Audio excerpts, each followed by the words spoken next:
Educación, mucho gusto de conocerla, muchas gracias por su compartir. Usted mencionó en su intervención la palabra educación y esa palabra en el texto de Querida Amazonía tiene un gran potencial precisamente en el sueño cultural y el Papa, me permito citar muy brevemente para darle el contexto de la pregunta, el Papa lo dice así, cito, cultivar sin desarraigar, refiriéndose a la educación, hacer crecer sin debilitar la identidad y promover sin invadir.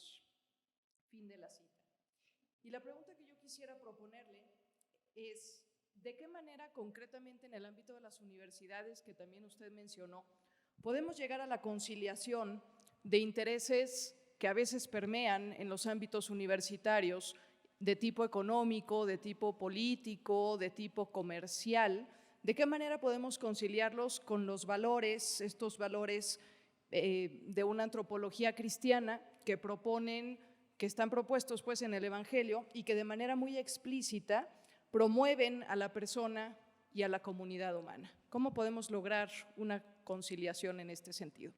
Creo que es importante lo que decíamos en nuestra participación, colocar de nuevo cuál es la finalidad de la educación. Y puedo hablar algo del nivel de educación superior. Estuve en el Consejo de Gobierno del Instituto de Educación Superior de América Latina y el Caribe de UNESCO, y en el año 2020 se hizo, 2020-21, un ejercicio sobre los futuros de la educación superior en América Latina y el Caribe. Igual fue una encuesta muy amplia, entrevistas a profundidad. Y lo que a mí más me llamó la atención fue que mayoritariamente las personas encuestadas y entrevistadas concluían que la crisis de la educación superior que estamos viviendo actualmente, que se refleja en estos aspectos que usted señalaba, una tendencia a la mercantilización, una tendencia a la deshumanización, una tendencia a la tecnologización, a crítica, o sea, incorporar la tecnología porque es la moda, era colocar, y recuerdo las palabras de Joaquín Brunner, académico chileno de referencia mundial, que decía, es volver a colocar en el core, en el corazón de las universidades, los valores humanos trascendentes.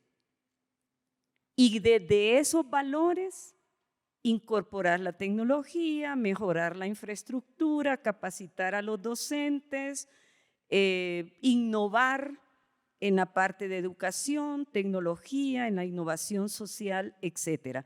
Es una de las grandes conclusiones de este estudio. Entonces, cuando uno lee esto desde la mirada de la fe, realmente decimos, hay esperanzas, hay posibilidades de que la educación superior, cuando uno va al origen de por qué a ese nivel se le llama educación superior, encuentra en los orígenes de las universidades dos elementos fundamentales. El primero, que ya mencionaba, que es la búsqueda de la verdad científica en este caso, y la segunda era que para América Latina tiene un peso enorme, Reforma de Córdoba 1918, la autonomía universitaria. ¿Y qué significa la verdadera autonomía universitaria? Una universidad al servicio de los verdaderos intereses de las sociedades. Ese es el principio de autonomía, que luego se refleja en libertad de cátedra y todo esto. Entonces, sí retomo este estudio porque cualquiera esperaría que iban a decir la innovación tecnológica y de repente sorprende satisfactoriamente que no, que es colocar en el core los verdaderos valores humanos que permitan posicionar la finalidad de buscar la verdad y colocar a la persona, llámese estudiante, en el centro de cualquier proceso que desarrollen las universidades. Muy bien, pues muchísimas gracias.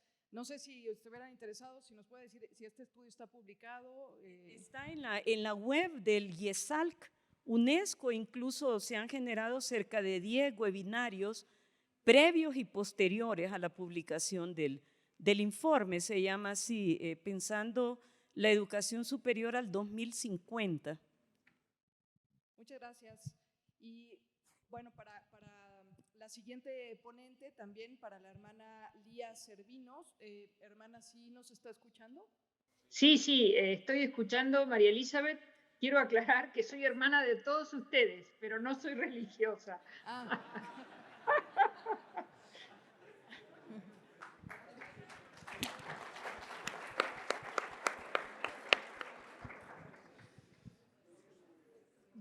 Bueno, pues atendiendo a la fraternidad universal, le seguiré diciendo hermana. Muy bien. Hermana, una cuestión que ha llamado mucho la atención es que cuando usted menciona esta parte de la mujer latinoamericana, en el entendido, suponemos, de que no hay una única mujer latinoamericana, sino varias mujeres latinoamericanas y que tienen sus propias problemáticas. Yo quisiera hacer mención de algo muy importante, que es esta cultura del cuidado que usted mencionaba, que siempre se ha identificado y ha surgido incluso históricamente a partir de las mujeres y se la ha identificado con las mujeres. Pero hay algunas propuestas. México es un país que ha tenido ya una propuesta y seguramente podremos encontrar aquí otros países que también, en donde se ha intentado de alguna manera visibilizar, reconocer esta cultura del cuidado que ejercen las mujeres en un sistema nacional de cuidados, en donde se pretende que no solamente sea reconocido, sino incluso que sea remunerado. Y la pregunta que yo quisiera hacerle es si usted considera que esa es la vía, es decir, oficializar el cuidado, reconocerlo y remunerarlo, o quizás tendríamos que ir más a la raíz del problema para una repartición del cuidado y una conciencia de la repartición del cuidado. Gracias por la pregunta, me encanta. Y creo que la respuesta es la combinación de ambas cosas. Porque, bueno, de hecho hay dos líneas de pensamiento, una más filosófica que dice, atención, que el cuidado es una dimensión humana, no es una dimensión solo de la mujer, como quieren hacernos creer, es una dimensión humana y por lo tanto tienen derecho y obligación de desarrollarla hombres y mujeres. Otra cosa es que nosotras, que nos sale más naturalmente, podamos también en esto ser excelentes demostradoras de lo que es la cultura del cuidado por los siglos que hace que nos dedicamos a eso. Pero en realidad es natural al hombre y a la mujer. Por lo tanto, lo que me preguntas me parece fantástico porque hay otra corriente, un modelo que propone una economista justamente, un modelo nuevo económico en que todo lo que hace al cuidado es garantizado y es valorado económicamente. Entonces la cultura del cuidado pasa a ser un motor también del sistema económico. Así que diría a la pregunta, sí, las dos cosas me parecen fundamentales. Muchas gracias, hermana. hermana fraternalmente. Gracias. Para hacer la pregunta, permítame presentar. Soy Juan Ponce y vengo de Perú. Ciertamente estoy pensando en un ilustre peruano, Víctor Andrés Belaúnde, católico, militante en las primeras décadas del siglo XX, que escribió muchos libros y ciertamente uno de ellos Peruanidad, y decía que el Perú es una síntesis viviente, ¿no? Respetó mucho el indigenismo, pero no se dejó llevar por ello, y también el hispanismo, pero tampoco pudo, digamos, aceptar todo. Por lo tanto, quiso sacar una síntesis y habló del Perú como un país mestizo. Pocos años después, José María Arguedas, un gran escritor, pensador, decía que el Perú es un país de todas las sangres, ¿no? Y hace pocos años se le entrevistó a Mario Vargas Llosa, premio Nobel, preguntándole si el Perú tenía una identidad. Y él decía que el Perú no tiene una identidad, porque las tiene todas. Bueno, entonces por ahí va mi pregunta. Usted habló de, ciertamente, la inculturación de la fe. ¿Usted, en su opinión, ve que estamos perdiendo la identidad como católicos. Hemos perdido relevancia en la presencia cultural, educativa, ya que la experiencia en el Perú en estas últimas décadas, a nivel escolar, por ejemplo, ha ido disminuyendo la presencia de religiosos en los colegios, no muy directivos, ahora hay más laicos. Ocurre también a nivel superior y la básica regular. Y luego pareciera que una identidad no bien presentado ya, es decir, como si nos hubiéramos quedado en una cultura del barroco o qué sé yo, ¿no? Una cultura ya pasada y que no le digamos, a los jóvenes, a las nuevas generaciones no le dice nada. Y eso es un gran desafío para la evangelización hoy. Y quería saber su opinión sobre si esta identidad hay que cambiarla, renovarla o descubrirla en su esencia. Hace poco también, el año pasado, entiendo, la Congregación para la Educación Católica sacó un documento sobre la identidad de la escuela católica, ¿no? Entonces, ¿cuál es su opinión sobre el tema de la identidad católica, si es relevante o no relevante ahora en el campo de la educación? Sí, de hecho, en el Pacto Educativo Global, en el documento Laboris, hay varios párrafos dedicados precisamente a este tema de la identidad. Y rescato uno donde se desarrolla que para la construcción de identidad es una condición indispensable el diálogo de las identidades, ¿verdad? Este énfasis del Papa Francisco en que yo soy más y mejor persona en la medida en que reconozco al otro y que ese otro u otra yo lo necesito para ser más y mejor persona, al igual que el otro o la otra me necesita a mí para ser más y mejor persona. En ese sentido, entonces, hay una identidad cristiana incluso que se construye no a partir de fundamentalismos, como lo dice el documento Laboris, sino a partir del diálogo. Y si vemos estas experiencias como las que usted menciona, que de alguna manera la vivimos en Honduras, tenemos 9 grupos indígenas y afrodescendientes, y donde la tendencia dominante ha sido reivindicar una identidad que ahora estos mismos grupos reconocen, generó el riesgo incluso de convertirlos en guetos, en aislarlos, y donde rescatando los valores sustantivos de estos pueblos autóctonos y afrodescendientes están trabajando en el sentido de que si yo dialogo con otras identidades, entonces el camino para construir mi identidad está bastante asegurado. Creo que en eso también la doctrina social de la Iglesia y el Pacto Educativo Global nos dan pistas bastante importantes para esta construcción de la identidad a partir del diálogo con otras identidades. Muy bien, gracias por la respuesta. Para María Lía, y gracias porque no quisiéramos decirte hermana. En el Perú, por si acaso, para los que no saben, hubo una gran crisis algunos años atrás porque hubo una gran corrupción en las altas esferas de la magistratura. Los jueces supremos se les descubrió por chuponeos o llamadas por teléfono, y una gran corrupción que ya se está superando, bueno, espero, pero todos se trataban de hermanitos, ¿no? Y cada llamada por teléfono decía, hermanito, hazme este favorcito, ¿no? Y de verdad que ya a mí también me dio temor de decirme hermanito, ¿no?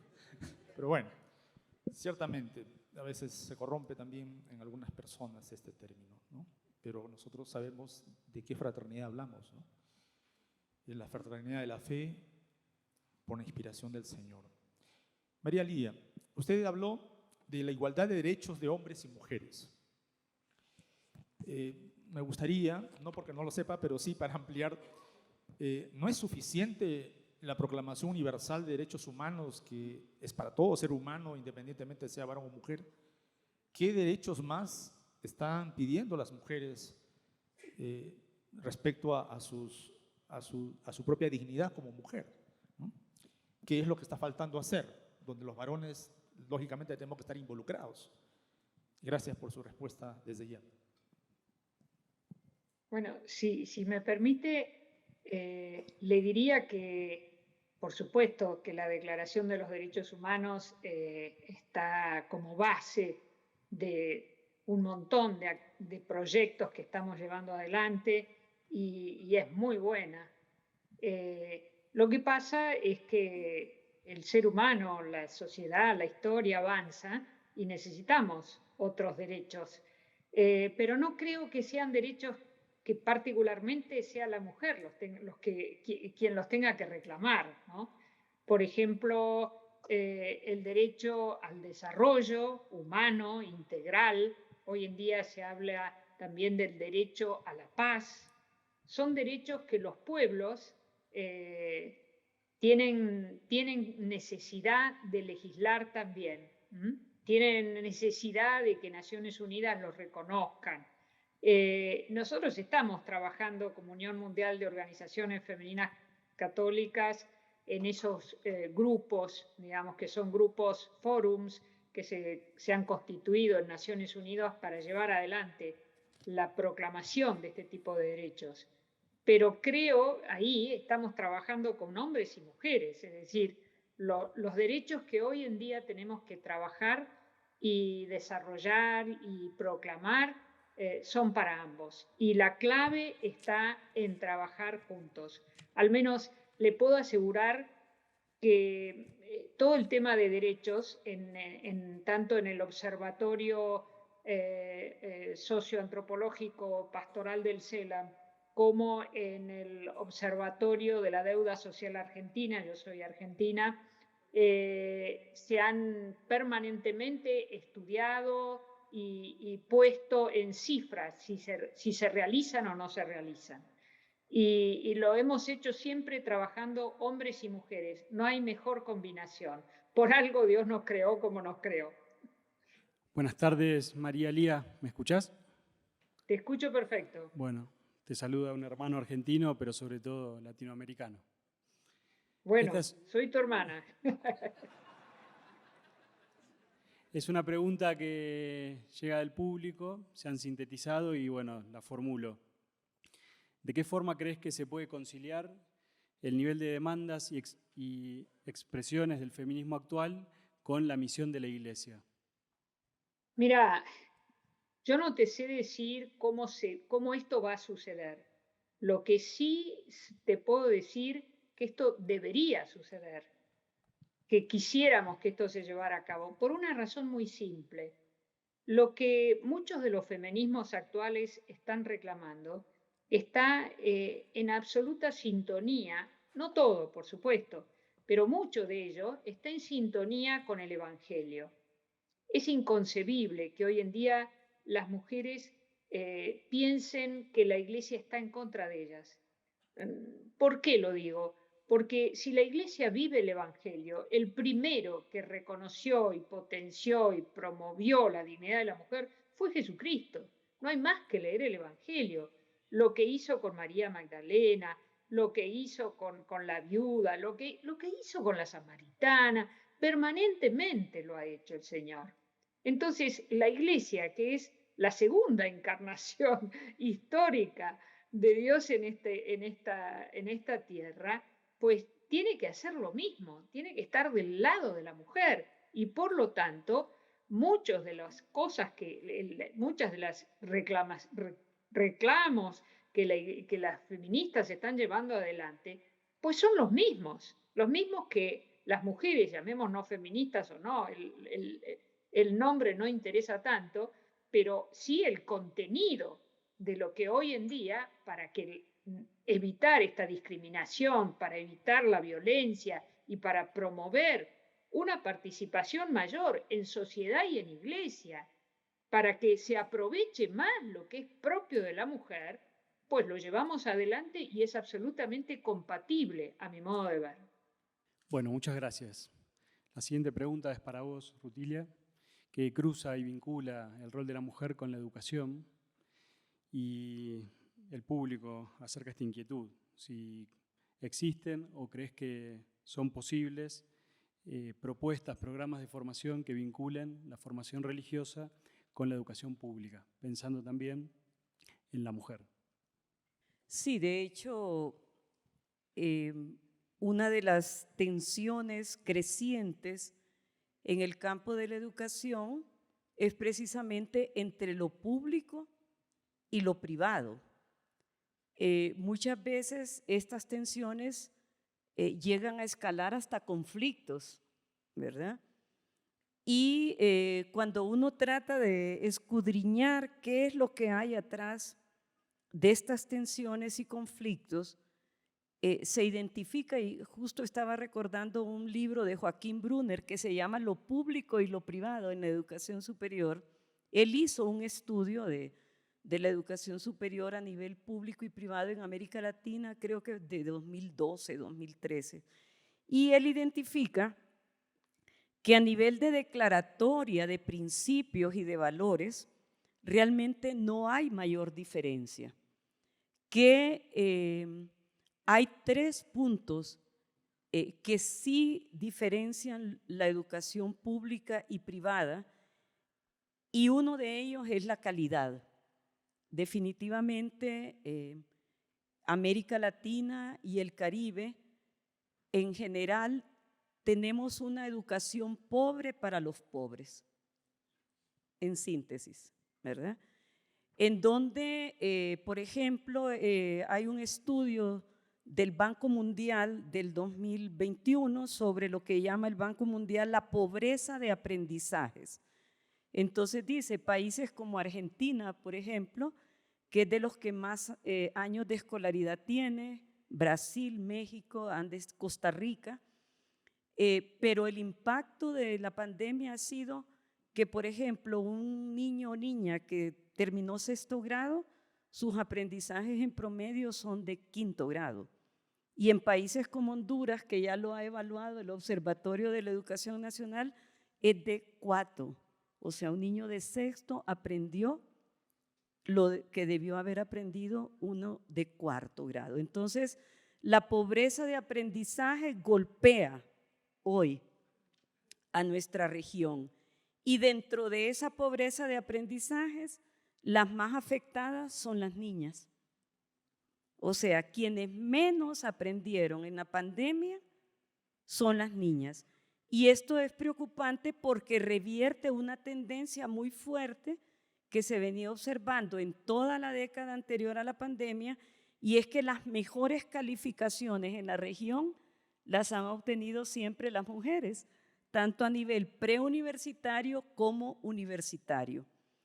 Una segunda brecha que se amplía es lo relacionado con lo que algunos llaman la educación STEM, o sea, la educación en ciencia, tecnología, matemáticas, en donde cerca del 75% de quienes tienen acceso a las oportunidades de estudios STEM son hombres. Entonces vemos cómo las mujeres, por ejemplo, estudios en las nuevas ramas de la ingeniería o de la ciencia aplicada o de desarrollos tecnológicos, están siendo excluidas en porcentajes importantes. Y no porque no tienen la capacidad, sino porque domina todavía, ¿verdad?, el valor de que hay campos del conocimiento propios del hombre y campos del conocimiento propios de la mujer, ¿verdad? Siendo que ambos tenemos las mismas potencialidades y capacidades para estudiar cualquier campo del conocimiento. Y una tercera brecha que también la pandemia la ha profundizado, y mencionaba la hermana algunas de las profundizaciones, la mirada de lupa que ella decía, es en el tema de la deserción educativa, en donde también producto de la mal llamada virtualidad que se impuso en la pandemia, que no fue virtualidad, en promedio en América Latina y el Caribe, el 60% de la población menor de 18 años no tiene acceso a Internet en su casa. Entonces lo que se usó para dar clases fue WhatsApp. Eso no es tecnología educativa, ¿verdad? Y el profesor lo que hacía era mandarle la foto de los exámenes que pone presencialmente a través del WhatsApp y recibir las respuestas. Entonces la tercera brecha es y como las familias tuvieron que hacerse cargo de los niños, niñas y jóvenes que tenían que aprender en casa, ¿qué hacían las madres trabajadoras, que es una inmensa mayoría en nuestros países? Dejar a la niña mayor a cargo de los aprendizajes de generalmente los hermanitos menores.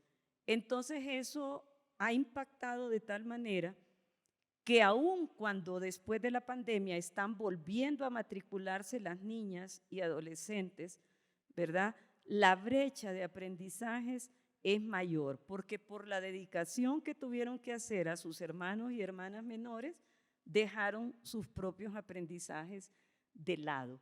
Entonces, definitivamente, esas brechas también reclaman que con sentido de urgencia trabajemos en estrategias, que las hay buenas prácticas en toda nuestra región, sobre todo a nivel local, para que eso pase de ser una experiencia aislada y podamos incidir, los laicos sobre todo, que tenemos esa misión, en que nuestros países y nuestra región tengan verdaderas políticas públicas para abordar esas brechas con sentido de urgencia, porque si no, nuestras niñas y nuestras jóvenes son la próxima generación perdida, posiblemente, si esas brechas no se cierran pronto.